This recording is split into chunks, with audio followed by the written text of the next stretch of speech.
Bonsoir à tous, merci de nous être fidèles. Voici les titres qui dominent l'actualité. La CDU et la police enquêtent sur un cas de trafic d'enfants allégué. Une mère aurait vendu plusieurs de ses enfants. Le travailleur social qui a alerté les autorités se confie ce soir.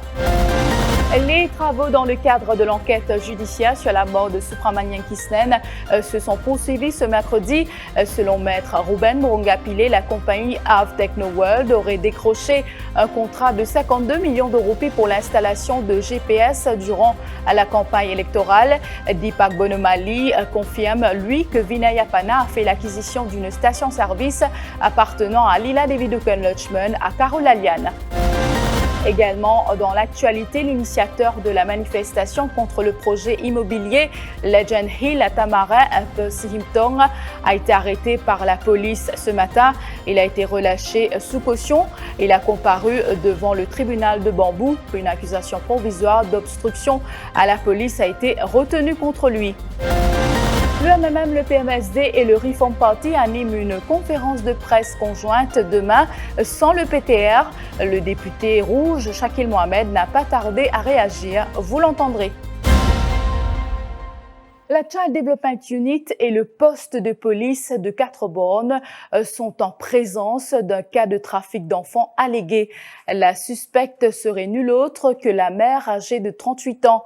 Elle aurait vendu non pas un, mais plusieurs de ses enfants. Cette habitante de Rosille avait donné naissance à une petite fille le jour de la Saint-Valentin, soit le 14 février dernier. Mais après son accouchement à l'hôpital Victoria, elle aurait vendu la petite à une personne dont l'identité n'est pas connue pour l'heure.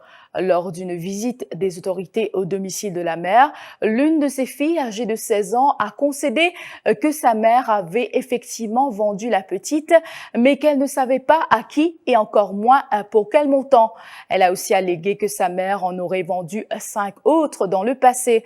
Le cas a été rapporté au ministère de l'Égalité des genres il y a 2 mois. Nous sommes remontés vers celui qui a informé l'Ombudsperson for Children, un travailleur social de Rosille, et qui dit avoir parlé à l'une des personnes qui avait acheté un des bébés. Il aurait payé 75 000 roupies en retour. Il s'est confié à Jean-Luc Émile. Depuis bien longtemps, sa madame-là, elle était mariée, elle était à ce monsieur. Donc, elle était à un enfant, les enfants ont environ 14 ans. Il est venu quitter ce monsieur, et dans les vignes quitter ce monsieur, il est venu faire ce que ce maman. Là, la madame-là, il va chez l'épaule, il est allé chez l'épaule, il a une relation avec beaucoup de monde, il a un petit bébé. Il a un petit bébé aussi, mais côté l'église Sainte-Anne, c'est un petit bébé. Environ près de 8 à 9 petits bébés, il est à l'hôpital Congrès. Là, le 14 février, il a un petit bébé, il finit par un petit bébé. En tout, selon l'information, combien d'enfants les capables de vendre? Environ 7 à 8 enfants qui l'ont demandé. Moi, je connais, moi, ça que l'année, j'en sais. Et ce problème-là, nous fait un CDU connu, un 113, c'est un CDU par quoi? Nous fatigué fait complet, on n'a pas fait un an. Nous fait un brigade de miniers connu à Rosille, on fait un an. Nous fait une station externe connue, on fait un an. Nous fait station Rosille connue, on fait un an. C'est les affaires qui me tiennent à pousser ça pour, avec Rita Ben Katachoumi, Sadi Mouna et un enfant, il fait belle démarche. Ou déjà, par exemple, vous avez un Djimoun qui n'a pas ses enfants avec lui? Oui, ça dit mon qui a ses enfants avec lui. Là, les petits gars à côté de l'église Sainte-Anne, un dimanche 5 heures matin, les petits gars, ils enfants là, au chemin. Les enfants là, qui finissent que ça nous colle donc. Ok? Là, c'est la police, l'ambulance qui vient. Là, la dit mon uniquement au courant qu'il vient acheter les enfants là, environ 75 000 à 100 000 euros qui négocier. Mais vous disposez d'une bande d'état là, la police, s'il y a une enquête qui veut faire? Oui, c'est ça, mais bon, pour aller. Sollicité, Rita Venkatasomi, l'Ombudsperson for Children, affirme avoir reçu plusieurs témoignages à l'effet que la mère aurait vendu plusieurs de ses enfants. Nous pécons ça là ouvertement, c'était là, mais c'est ça fait quelques mois déjà qu'il nous au bureau de l'Ombudsperson, un whistleblower, il attire l'attention de sa famille là et la vente des enfants. Alors, qu'il nous fait, évidemment, nous informons l'autorité concernée, qui c'est aussi une projet de l'État, parce qu'ils ne sont pas capables de caler Bardine et qu'on pensait qui s'équipait de livrer, une faire de l'enquête de justice. Mais nous pouvons suivre ça de très très près et nous informons l'autorité, aujourd'hui même une cause avec la police, pour dire qu'il y a des enfants qui ont joué là, parce que madame là, il y a des enfants aussi, à part les bébés qui nous peuvent dire qu'il les peut vendre, il y a des enfants qui sont avec lui. faudrait que ça va les enfants-là en sécurité. On connaît qu'il a CDU, il fait le nécessaire quand il met les enfants dans une place of safety, mais seulement nous devons être très vigilants. Le risque est gros, parce que ça c'était vraiment un gros délit. Mais là, nous ne pouvons pas arriver jusqu'à là, parce que la personne n'est pas encore même arrêtée. Nous devons laisser la police faire ce travail, mais seulement la personne, c'est ce qui est gros. Il y a des délits bien graves. Et les enfants, quand nous mettons des enfants sur la vie à risque comme ça, c'est extrêmement grave. Une femme enceinte de 2 mois et son nourrisson d'1 an, victime d'agression par nul autre que son concubin. Les faits se sont déroulés lundi soir à Kongoma. La victime, que nous appellerons Sarah, est âgée de 18 ans. Elle raconte avoir fait la connaissance de son agresseur sur Facebook 5 mois de cela. Il vivait en concubinage, mais depuis 1 mois, les choses ont dégénéré. Le présumé agresseur, qui suit des traitements psychiatriques, serait, selon la jeune femme, devenu violent. L'homme âgé de 28 ans l'a déjà agressée dans le passé avec un couteau. Et lundi, elle a été rouée de coups par son agresseur. Nous l'avons rencontré sur son lit d'hôpital. Ce qui fait, mon père met ça portable dans le sauce. Spaghetti, mais je vais mettre ça dans le sauce. Je vais me aller dans le noir. Je vais tout faire parce que mon portable des mirons. Et puis, il finit de battre moi tout. Moi, il peut trembler. Là, comment ça tape moi? Un tape moi, on peut crier, moi, on peut capable. Mais là, mon garçon, tu peux dormir. Tu peux crier. Je suis même cassé, les animateurs, c'était. Fini battre, il me prend, il m'a pile. C'est dans le réseau, il dit matelas réseau. Il a dit ma réseau, là, avec une belle coupe à calotte. Calotte, tout ça, là, tu veux une route sans cahier. Première fois, il battait? Oui, première fois, il me battait comme ça. Ou ça, il battait, oui, un petit calotte. C'est pas tout à fait, c'est pas pour expliquer. Mais quand vous est-ce qu'il ou même mon père? Mon père m'a dit que c'est assez mauvais faire l'esprit pour me sauver. Dimanche, il bloque moi. Lundi, il bloque moi. Mardi, qu'il m'a sauvé, il m'a dit, ah, n'a pas de tata. Avec une gueule la fière, moi-même, dispensaire. Je m'en allais correct. Et pendant 5 mois, il bat tout? Non, 4 mois, il reste bien, cause de régler tout. On reste que maman, on reste que tout, on est d'accord. Enfin, moi, je connais pas Facebook, là, il cause de régler. Là, mon ami, la case, mon famille, d'accord. Là, ma famille, tous les bons garçons. 4 mois, nous restons ensemble. 5e mois, mon Dieu, ce malade, il avait mon temps. Après, il a su le traitement, il va avoir ce médecine. Je sais que mon ami, là, avec le bateau. Là, le petit point américain, là, un couteau. Premier coup, tu bats ma côté, un petit cassé. Deuxième coup de couteau. Avec tout ça, là, mon gars, coup de fil courant, tout ça, là. Tout à fait autre chose à présent. 3e jour d'interrogatoire pour l'ex-ministre du Commerce, Yogida Sorminaden, au caserne centrale ce mercredi. Il est arrivé aux alentours de 13h et s'est expliqué dans l'affaire d'emploi fictif allégué. Il a été appelé à fournir des explications sur l'argent versé sur son compte pour le paiement des allocations à Simla Kisnen en tant que constituency clerk. Il aurait déclaré à la MRA une allocation mensuelle de 14 590 roupies destinée à Simla Kisnen, la veuve de Subramanian Kisnen, mais celle-ci affirme qu'elle n'a jamais reçu cet argent. Vinay Apana avait fait l'acquisition d'une station de service à Karolalian et appartenant à la ministre Lila Devidukon Lutchman. Information confirmée par Deepak Bonomali à une question de l'avocat Ruben Murunga-Pillay lors des travaux de l'enquête judiciaire sur la mort de Subramanian Kisnen ce matin. Maître Murunga-Pillay a aussi affirmé que durant la campagne électorale de 2019, AV Technoworld a décroché un contrat de 52 millions de roupies pour placer des GPS dans des autobus et qu'un paiement de 26 millions de roupies aurait été effectué durant la campagne électorale de 2019.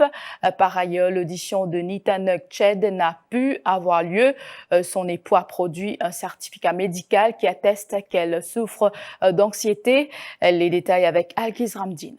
Aux questions de maître Ruben Murunga-Pillay, Deepak Bonomali devait confirmer que le placement de GPS n'est nul autre que le projet Passenger Information System. Concernant le montant de ce contrat décroché par AV Technoworld d'un montant de 52 millions de roupies, Deepak Bonomali devait dire qu'il n'en sait rien de même que sur les 26 millions de roupies payés pour ce projet en pleine campagne électorale en 2019. Un peu plus tôt, Maître Ruben Moronga-Pillay devait confronter Dipak Bonomali à des questions sur le lieu où il habite, soit chez son frère à Carolalian, et qu'une station de service s'y trouve. Une station de service qui appartenait à la ministre Lila Devi Dukan-Luchman et rachetée par Vinay Apana. Dipak Bonomali devait confirmer l'information, mais s'est vite heurté à des objections sur l'angle de ces questions. Maître Ruben Moronga-Pillay affirma que ces questions démontrent que Supramanian Kisnen était au courant des transactions de Vinay Apana avec des personnes du pouvoir et qu'il voulait dénoncer cela. Maître Ruben Moronga-Pillay a aussi demandé à Dipak Bonomali s'il avait contacté une personne par SMS pour fabriquer un alibi à l'effet qu'il a effectué une site visite le 16 octobre 2020, jour de la mort de Supramanian Kisnen. C'est faux, dira Dipak Bonomali. L'avocat Moronga-Pillay devait informer la Cour qu'il compte revenir avec d'autres questions sur cet item dans les prochains jours. Je vous retrouve après la pause.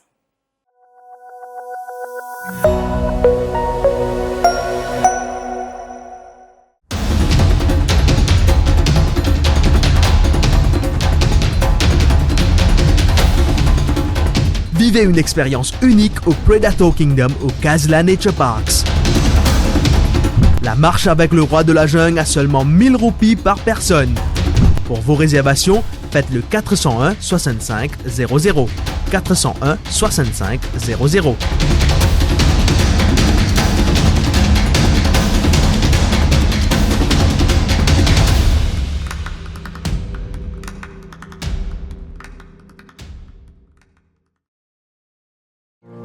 Sun, Sand, si tu veux en profiter, venez rencontrer l'équipe Crystals Beach Maritime et Défidil ce vendredi, samedi et dimanche à Bagatelle. Réservez sur place et remportez tous plein de cadeaux. Nous trouvons Bagatelle ce vendredi, samedi et dimanche. Le dernier numéro de votre magazine, le Défi Moteur, est en kiosque à 50 roupies seulement. Au sommaire de votre magazine préféré, des essais, l'actualité auto et moto, des reportages, vos rubriques, portraits vintage et tuning, et sans oublier votre guide d'achat. Bonne lecture!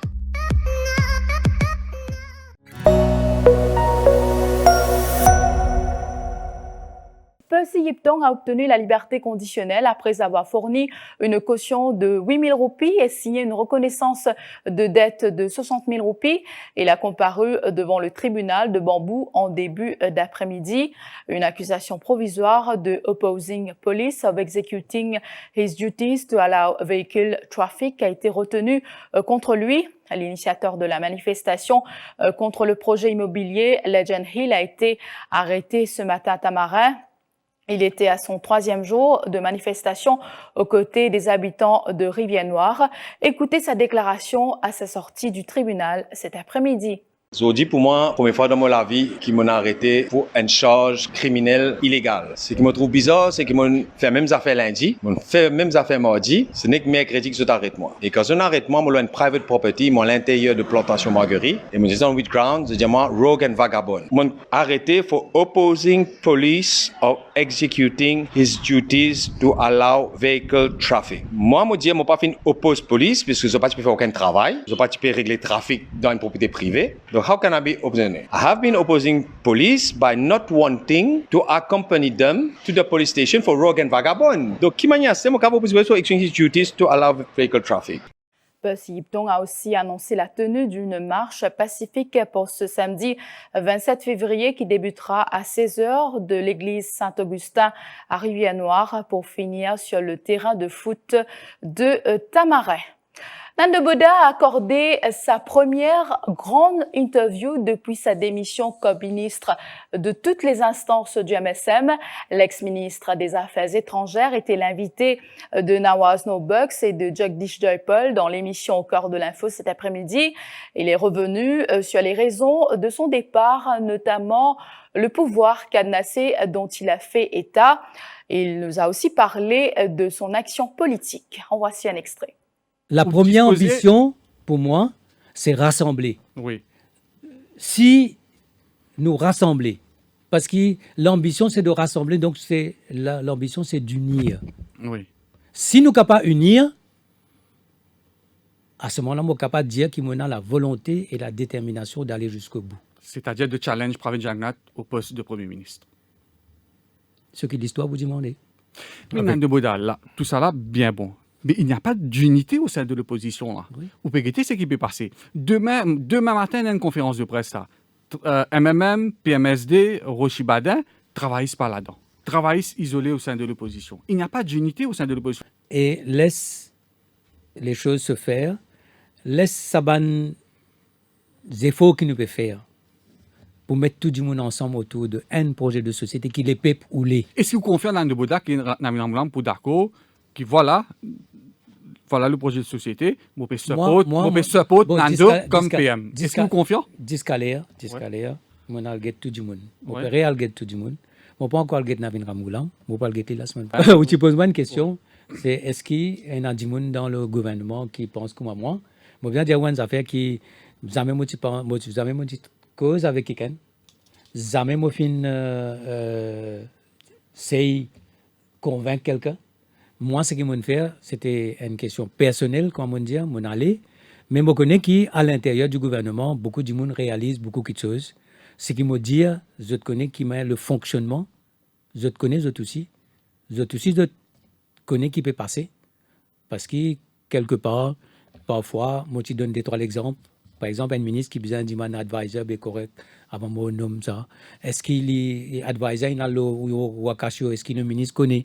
Bon, ben connaît, vous êtes conscient. Maintenant, c'est à eux de faire leur devoir patriotique. Conférence de presse conjointe demain du MMM aux côtés du PMSD et du Reform Party sans le Parti travailliste. Les Rouges se retrouvent ainsi esselés au sein du regroupement de l'opposition. Une décision que Shakil Mohamed attribue à la position de Paul Béranger qui, selon lui, ne voulait pas que Navin Ramgoulam soit Premier ministre dans une éventuelle alliance pour les élections générales. Le député rouge se dit également déçu du PMSD. Je trouvais qu'il pourrait, d'après encore une fois les nouvelles qui pourraient cette conférence de presse avec Xavier Duval aussi, de Xavier Duval se mettre à côté de Béranger pour dire les choses aussi publiquement et de personnaliser le débat, cela me surprend. Cette entente de l'opposition, nous trouvons Paul Béranger très emballé, très content d'être à côté de son ami Navin Ramgoulam. Nous trouvons les objections de Paul Béranger en ce qu'il s'agit Rochi Badin de se joindre au groupement et finalement finir d'un consensus qui vient faire tout le monde join forces et Rochi Badin aussi. Mais avec la démission de Boda, on trouve un changement dans les attitudes des uns et des autres. Il y a aussi en présence d'informations qui Paul Béranger pas parler de la manque à l'entente là. C'est justement la démission de Nan de Boda qui me fait repenser ça. Non, c'est non seulement cela, mais allons dire que j'ai mes informations au sein du bureau politique du MMM et ils me disent exactement ce qu'ils veulent. La balle est dans le camp de la firme espagnole Pack & Blister, affirmation de Kailesh Jagatpal ce matin. Le ministre de la Santé a été catégorique sur la polémique qui enfle autour de l'achat des respirateurs artificiels.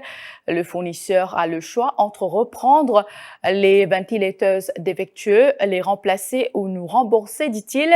Vous le savez, ces équipements médicaux ont été achetés pendant la période de confinement sous l'Emergency Procurement et une cinquantaine de ventilateurs ne sont pas utilisables. Et il n'y a rien d'additionnel à payer, rassure le ministre. Il s'exprimait lors du lancement d'un livret intitulé Maternal et Child Health ce matin au Coda Health Center. Alors, nous déjà, ce qui nous finit faire le paiement, puis nous n'avons rien additionnel qui nous peut besoin faire, c'est tous les suppliers qui finissent de nous ça, c'est sur responsabilité, venir. Si équipement là, il pas pour monter, il prend les aller ou les retourne nous l'argent, ou bien si les récits montrent, nous ben technicien, nous ben médecin qui manière pour servir ça, tant mieux. C'est banal qui tout dans la balle est dans autres. Rappelez-nous combien l'INFIN coûtait ça va ventilateur. Alors, vous connaissez, moi, les chiffres, ça, tout ça, c'est, vous connaissez, ben technicien. Moi, je crois, les clairs, quand nous causons ben chiffres, c'est dans le ministère, pas dans ce ministère de la Santé, dans tout le ministère, il y a une procédure bien établie. N'importe qui se ou acheter, qui l'achat offert, il y a ce procédure bien établi qui passe par tout ça là, faire ben paiement, faire vous connaissez, n'importe tout ça là c'est respecté. Tout ça là c'est ben guide, guidelines qui suivent à la lettre et nous faisons tout ça là. Alors, mon pensée est claire et demain, c'est dans n'importe qui l'air, vous connaissez, nous avons pour avancer tout ça, qui compte les chiffres, qui nous le fait, comment faire ça. Mon pensée, le ministère est prêt pour donner tout ça là en détail sans aucun problème. Voilà, c'est la fin de cette édition d'Info Soirée. Merci à tous de l'avoir suivi. Demain, vous aurez le plaisir de retrouver Mélanie Clémentine Juliette.